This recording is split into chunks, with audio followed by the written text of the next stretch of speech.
बबलू शुक्ला जी। महाराज जी, आपके चरणों में कोटि कोटि नमन। महाराज जी, निम्नलिखित एक प्रश्न है जिसके उत्तर जानने हेतु आपका सेवक बहुत आशा उम्मीद से आपके चरणों में उपस्थित हुआ है। महाराज जी, नाम जप का वो तरीका, नियम जिससे मानवीय जीवन में आ रही चिंताएं, भय, शोक नष्ट हो सके। अभी अभी पहले बैच में इसी की चर्चा आ गई है, तो आप तो पहली बात तो उसको सुन लेना, सारांश में हम आपको बता रहे हैं। नाम 4 प्रकार से जपा जाता है। एक वैखरी, जैसे राधा राधा राधा राधा राधा, और एक मध्यमा जप रहे हैं हम, और एक पश्यंती, ये बहुत जोर का है। इसमें जैसे हम लिखा धा, ये हमारे सामने लिखा है राधा नाम, यही हम हृदय से उच्चारण कर रहे हैं और यही हम कान से सुन रहे हैं। राधा राधा बार बार लिख रहे हैं, बार बार देख रहे हैं। आप कर पा रहे हो? अभी जो नाम आपको प्रिय हो, लिखा अपने नाम, अपने दिमाग में लिखो उसे, चाहे आंख मूंदी हो चाहे आंख खोले हो, वही नाम, और बार बार वही नाम चल रहा है। वो लिखा नाम हटने ना पावे, तुम्हारा प्रधान लक्ष्य होना चाहिए। उसी नाम की जगह देखना एक दिन रूप प्रकाशित होगा और सब कामनाएं पूर्ण हो जाएंगी, शांत हो जाएंगी। क्योंकि नाम इतना महान है कि भगवान भी पूरी महिमा नाम की नहीं गा सकते। कहाँ लगी नाम बढ़ाई, राम न सके नाम गुण गाए।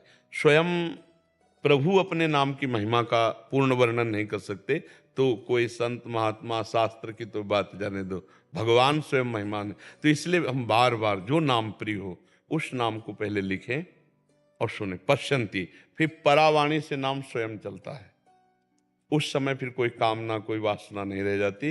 वो तो उत्तम जीवन मुक्त महापुरुष होता है। पर हमारा प्रयास इस पे रहे कि हम काम कर रहे हैं, हमारे सामने लिखा हुआ है नाम, उठते बैठते चलते फिरते खाते पीते यदि हमारे दिमाग में नाम चलने लगे, दिमाग को तो समझ रहे ना, हाँ राधा लिखा हुआ है, बार बार उठते हुए, पर है बहुत कठिन, मन नहीं लगेगा, भागेगा। पर अगर इसमें लगा दिया, बार बार हटा के लगाते रहे, तो फिर जीवन सार्थक हो जाएगा। आप देख लेना, जो पीछे प्रश्न करता थे उन्होंने कहा था 15 वर्ष से मैं जप रहा हूं, और महाराष्ट्र के थे, तुकाराम जी के परिकर के थे, 15 वर्ष से जप रहा हूं लेकिन मुझे वो आनंद नहीं मिला। तो हम कहा अब ये करके देखना, अगर 15 दिन में समझ में आ जाए तो हमें बताना कि 15 दिन में कैसा लगा। पर है कठिन, क्योंकि आप जहां लिखना चाहोगे वही भागेगा, वो मन बार बार भागेगा, और आपको बार बार घसीट के लाना है, बार बार लिखना है। और जहां टिकने लगा 5 सेकेंड 10 सेकेंड 20 सेकेंड नाम में, फिर देखना दे, ये पाप का नाश करके बहुत जल्दी आनंद प्रदान करता है। रितेश जी, राधे राधे महाराज जी। महाराज जी, मैं YouTube के माध्यम से आपका सत्संग पिछले 8 महीनों से सुन रहा हूँ। आपके प्रवचन द्वारा पता चला कि नाम जप, संतों का समागम, भक्तों के संग की महिमा आपने बताया है कि बिन हरि कृपा मिले नहीं संता। तो हरि की कृपा कैसे हो कि निरंतर संतों का प्रत्यक्ष समागम मिलता रहे? संत गुरुदेव, तो अभी हरि की कृपा नहीं मान रहे क्या? भाई आज मुझे बहुत बड़ी कृपा होगी। पहली कृपा हुई मानव देह, पहली कृपा हुई, हमें जो मनुष्य शरीर मिला। कबहू का करी करुणा नर देही, देत ईस बिनु हेतु सनेही। बिना हेतु, अहेतु की प्यार करने वाले भगवान ने मुझे मनुष्य शरीर दिया, फिर उसमें हमें सत्संग दिया, फिर उसमें हमें भजन करने की भावना दी। अब हम भजन कर रहे हैं तो प्रतिपल हमारे ऊपर हरि की कृपा है। अगर भजन नहीं हो रहा तो फिर हम मानेंगे कि अभी हम कृपा पात्र नहीं बने। नहीं तो अगर भजन में और साधु संग मिल गया तो मुझे लगता है अब भरोसा हो जाना चाहिए कि हमारे ऊपर विशेष कृपा है। अब मुझे भा भरोसा हनुमंता, बिनु हरि कृपा मिले नहीं संता। जो प्रभु मोहि अनुग्रह कीन्हा, तो तुम आई दरस हटि दीन्हा। तो हमें लगता है हमें भगवान की कृपा पर विश्वास कर लेना चाहिए, और जो नाम प्रिय खूब नाम जपना चाहिए। और निरंतर संत संग का मतलब होता है रात दिन उनके पास रहना नहीं, ये भ्रम में मत रहना। संत के पास रात दिन रहना सत्संग नहीं है, उनकी बात मान लेना रात दिन सत्संग है। अच्छा, रात दिन जो हमारे पास रहते हैं रात दिन रहते हैं क्या? अरे भाई शयन किया तो वो अपने कमरे में किया, हम अपने शयन। नहीं, अपनी भी तो दिनचर्या है, भजन साधन अपना भी तो है। तो हर समय थोड़ी हमारे साथ रहते हैं। साथ का मतलब कि हर समय संत संग का मतलब, जैसे हमने जो कहा, अब वो जब आप पालन करोगे तो आप देखोगे आपके दिमाग में एक प्रेमानंद बैठे मिलेंगे। वो बाबा ने कहा था ऐसे चलना है, वो ऐसे नाम जप करना है, ऐसे पहले बाबा ध्यान आएंगे, फिर वो क्रिया ध्यान आएगी। बार बार तुम्हारे तो रात दिन साधु संग हो रहा है कि नहीं हो रहा? उनकी आज्ञा पे चलने का मतलब साधु संग। पूज्य पादुड़िया बाबा ने ये कहा था, पंडित गया प्रसाद जी ने ये कहा था, अमुक संत ने ये कहा था। वो हमारे सत्संग हो रहा है कि नहीं हो रहा है? हम हर समय उनकी आज्ञाओं पे चल रहे हैं तो हम उनका संग कर रहे हैं। और अगर उनकी आज्ञा का पालन न करें तो साथ रहते हुए भी संग में, तो महापुरुषों के पास रहने की बात नहीं है, महापुरुषों का संग करने की बात है। और संग का मतलब होता है उनकी आज्ञा का पालन। संग होता है आज्ञा पालन से। आप देखो हमारे पास बैठे हो, आप हमारे संग में अभी प्रगट में मान रहे हो, लेकिन ये संग नहीं है। जब ये बात अपने रंग में लाओगे तब संग माना जाएगा। तब आपको नजर आएगा कि हर समय प्रेमानंद आपकी खोपड़ी में बैठा हुआ है। नहीं नजर आएगा कि आज्ञा का पालन कर रहा है, तो उसको दिमाग में अपने बैठे दिखाई दे रहा है। देखो ना, आप देखो जब कोई बात आएगी तो आपको लगे बाबा ने कहा था, तो आएगा ना रूप सामने, तो संग हुआ ना। हाँ, आप यहां बैठे हो और हमारी बात ना मानो तो यहां संग नहीं हो रहा है, ये संग नहीं हो रहा है। सत्संग तो आप करोगे, ये सतवार्ता हो रही। ध्यान दीजिए, संग अभी नहीं माना जाएगा, ये सतवार्ता है। इस सतवार्ता को जब आप स्वीकार करोगे तब सत्संग होगा। सत्संग अपने आप से होता है। आप कुसंग कर रहे हो अंदर से या सत्संग, वो आपका है। सतवार्ताएं हो रही, सत्शास्त्रों की, संतों की सतवार्ता है, लेकिन इसका संग आप करोगे। समझ पा रहे हो ना? तो आप जब करोगे तब होगा सत्संग। और जब सत्संग करोगे तो वो महात्मा आपके दिमाग में होंगे जिनकी बात का संग कर रहे होंगे। चाहे देख लो, अब जब हम सोचते हैं कि उड़िया बाबा ने कहा था ऐसे से ऐसा, तो हमारे सामने उड़िया बाबा होते, हमारे सामने होते, तो ऐसे हमारी कोई बात तुम्हें याद आएगी तो तुम्हारे सामने हम होंगे। अरे यार, वो वृंदावन वाले बाबा बोले थे ना कि ऐसे से ऐसा, वो पहले आकर, अब हो रहा है संग। संग आप कर रहे हैं, सतवार्ता यहां हो रही, सत्संग तो आपके द्वारा होगा। तो मान लो कि सत्संग में जो प्राप्त वार्ता है उसको जब आप स्वीकार करते हैं तब असली साधु संग होता है। और उसी साधु संग को भगवान की कृपा कहते हैं। और वो आप बिना किसी प्रगट के भी आप कर सकते हैं।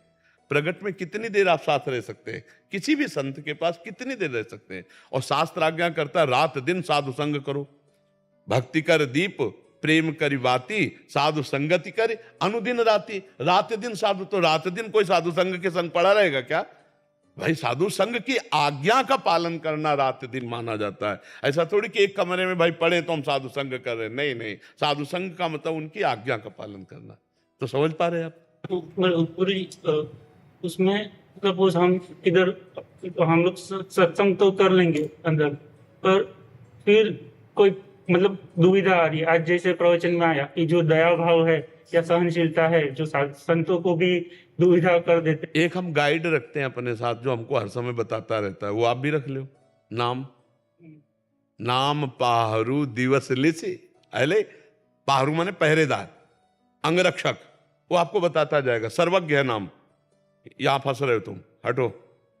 हर समय आप देख लो, बताता है कि नहीं बताता? परमात्मा सबके अंदर बताता है, लेकिन उसके सुन नहीं पाते। वो सुनाएगा नाम आपको और अपने आप बताएगा कि गलत हो रहा है, बहुत बुरा फंस रहे हो, बहुत बुरा जा रहे हो, लेकिन आप मानते नहीं, मन के अनुसार चल देते तो बुरा हो जाता है। अगर वो बात हम मान ले तो फिर हमारा बुरा नहीं होगा। और वो बात हम तभी मान सकते जब मेरे में बल हो कि हम मन की बात ना माने। वो बल आएगा नाम जप से। श्री हरिवंश नाम बल लहो, अपने मन भाई सब कहो, रहो शरण हरिवंश। नाम बल से, भजन बल से। ज्ञान तो सबको है, लेकिन ज्ञान का प्रयोग वही कर सकता है जिसके पास भजन बल। अगर भजन बल नहीं तो जानकारी दूसरों को सुना भर दो, अपने आचरण में नहीं उतार पाओगे। और कुछ?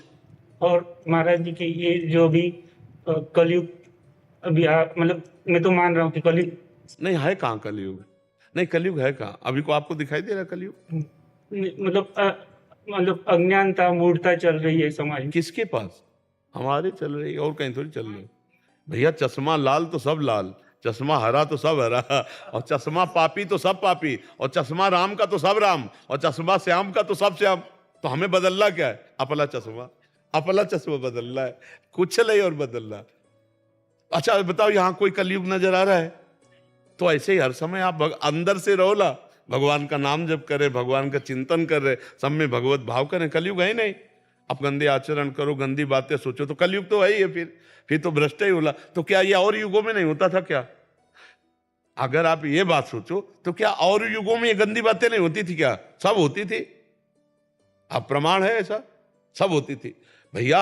आज भी सतयुग है और अभी भी कलयुग है। बात समझना होगा। अगर हम भगवान में हैं तो सतयुग में है, और अगर हम संसार में तो कलयुग में है। ऐसा जब हम गंदी बातें सोचेंगे, गंदा चिंतन करेंगे, गंदा दृश्य देखेंगे, गंदी क्रियाएं करेंगे, तो हम कलयुग में हैं।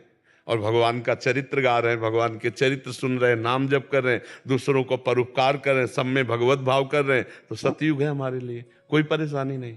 परेशानी अपने मन से है। गंदा हमारा मन है और कहीं कोई पाप नहीं। हर कष्ट सह करके हम मन को ठीक कर लें, बस इस जन्म में यही बात है। हर कष्ट को नहीं, शरीर में चाहे जितना कष्ट हो, अगर मन प्रसन्न है भगवान में तो कोई कष्ट नहीं है। और चाहे जितनी सुविधा हो, मन अप्रसन्न है तो कोई सुख नहीं है। आप देख लीजिए। तो इसलिए मन को प्रसन्न करने के लिए पहले एक बार इसको लड़ाना पड़ेगा नाम से। उसका जोड़ नाम ही है, दूसरा कोई नहीं है। वो कहेगा कि ये करो तो आप कहो राधा राधा राधा राधा राधा, फिर कहेगा नहीं राधा राधा मत बोलो, ये करो, नहीं राधा राधा राधा राधा। ऐसे लड़ाना पड़ेगा, युद्ध चलेगा। ये इस युद्ध में नाम विजयी होगा, मन अधीन हो जाएगा, तब शांति प्राप्त होगी। वरुण चड्डा जी झांसी से। राधा वल्लभ श्री हरिवंश महाराज जी, महाराज जी इनका एक भाव था कि इनके दोस्त हैं जो वो वृंदावन, बांके बिहारी जी और गोवर्धन, बरसाना आदि की परिक्रमा करते रहते हैं समय समय पर, बट वो लोग मांस, मदिरा, मछली आदि का भी सेवन करते हैं। तो महाराज जी ये पूछना चाह रहे हैं कि जो तीर्थ स्थलों पे धर्मार्थ कार्य करते हैं हर महीने, क्या उनको इसका पुण्य प्राप्त होगा? पुण्य प्राप्त होगा, पर जो लाभ मिलना चाहिए वो नहीं मिलेगा। पुण्य तो जैसे आप देखते हो कि एक आदमी बहुत पाप कर रहा है और बहुत सफल है, हर तरह से उसे सुखी, तो उसका पुण्य काम कर रहा है। अभी वर्तमान की खेती जो पाप है वो जमा हो रही है, और जब उसका पुण्य काम करना बंद कर दे, खत्म हो जाएगा, तब उसका सर्वनाश हो जाएगा। तो हमें लगता है कि जैसे वो मांस खाते हैं, मदिरा पीते हैं या गंदे आचरण करते हैं, और ये तो इसका लाभ नहीं मिलेगा। जो इनको लाभ मिलना चाहिए वो नहीं मिलेगा। वृंदावन की परिक्रमा, गिरिराज जी की परिक्रमा का लाभ है भगवत प्रेम प्राप्त होना, दूसरों को सुख देना, एक भागवतिक स्वरूप आ जाना। अब पशु पक्षियों को अपना शरीर प्रिय नहीं है क्या, जिनको तुम रांध के खाते हो और भगवान के भक्त कहलाते हो, वृंदावन परिक्रमा देते हो? राक्षसी स्वभाव जब तक नहीं त्यागोगे तब तक इसका लाभ नहीं मिलेगा, ऐसा बिल्कुल पक्का समझ लो। ये राक्षसी भाव है, इसका त्याग करने पर ये लाभ मिलेगा। ऐसा होता ना तो फिर सब छूट हो जाती। किसी क्रिया का लाभ प्राप्त करने के लिए उसके नियम है। तो ये तो महापाप है, मदिरा पान करना, मांस खाना, व्यभिचार करना, गंदे आचरण करना, जुआ, हिंसा, चोरी। अब ये भी करे और भगवान के धामों की यात्रा भी करे, तो ऐसा नहीं। महाराज जी उनको मैंने बोला कि आपके दर्शन के लिए चलो या यहाँ आ जाओ, तो वो डरते हैं। हाँ, इसीलिए मैं उनकी ना प्रवचन सुनूंगा ना उस गली में आऊंगा, क्योंकि मेरी मदरा छूट जाएगी, मेरी माँ छूट जाएगी। मैं मतलब कि यूट्यूब पे भी महाराज जी को नहीं देखूंगा धोखे। वो आओ मेरे साथ में, मुझसे यहाँ मिल जाओ। कह रहा मैं मिलने भी नहीं आऊंगा, गली में भी नहीं जाऊंगा। कह रहे मेरी मदरा छूट जाएगी, मेरी माँ छूट जाएगी, मैं ये सब नहीं छोड़ सकता। हाँ, वो नहीं छोड़ सकते क्योंकि नरक जाना है ना, इसलिए नरक जाना पड़ेगा, नरक जाना पड़ेगा, दुर्गति होगी। इन्हीं कारणों से जो है ना जीव विमुख हो जाता हो। ये कोई सहयोग नहीं देंगे, आप ध्यान रखना। आज्ञा का पालन, जैसे आप हमारे पास आए हो तो एक नियमावली से आए हो ना, तभी तो आप मिल पाए हो। जैसे हमारे शास्त्रों में लिखा है कि आप धाम यात्रा कैसे करो, आप धाम यात्री बनो तो कैसे आचरण होने चाहिए, आप भगवान के दर्शन करने जाओ तो कैसे आचरण होने चाहिए। आप उन सबकी धज्जियां उड़ा रहे हो ना घमंड के कारण। तो बिहारी जी की आज्ञा का उल्लंघन करके बिहारी जी जाओगे तो तुम्हें लाभ नहीं मिलेगा।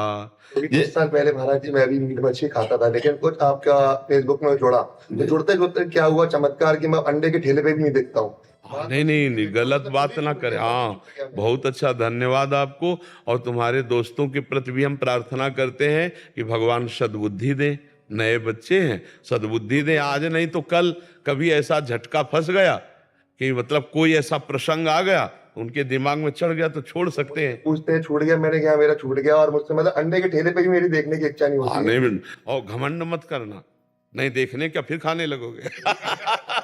माया बहुत विचित्र है कि मैं त्यागी हूँ, ऐसा भी मत सोचना, कृपा से हो गया है। हाँ आपकी कृपा से हुआ है। महाराज जी, जैसे हम अपना ब्रह्म मुहूर्त में जगते हैं और नाम जपते हैं, और दिन में जैसे हम अपना काम करते हैं, और लेकिन पूरा मन हमारा काम में रहता है, और लेकिन हम बीच बीच में नाम तो जरूर ये नाम महाराज जी जपते हैं, लेकिन पूरा मन हमारा काम में रहता कोई है। बात नहीं, कोई बात नहीं। उस काम को 8 घंटे या 10 घंटे करने के बाद भगवत समर्पित कर सकते हो। हाथ जोड़ा और हे प्रभु, 8 घंटे से जो हम ये काम कर रहे थे वो आपकी सृष्टि का कार्य मैं आपको समर्पित करता हूँ, वो भजन ही माना जाएगा। कर्म समर्पण भगवत प्राप्ति करा देता है।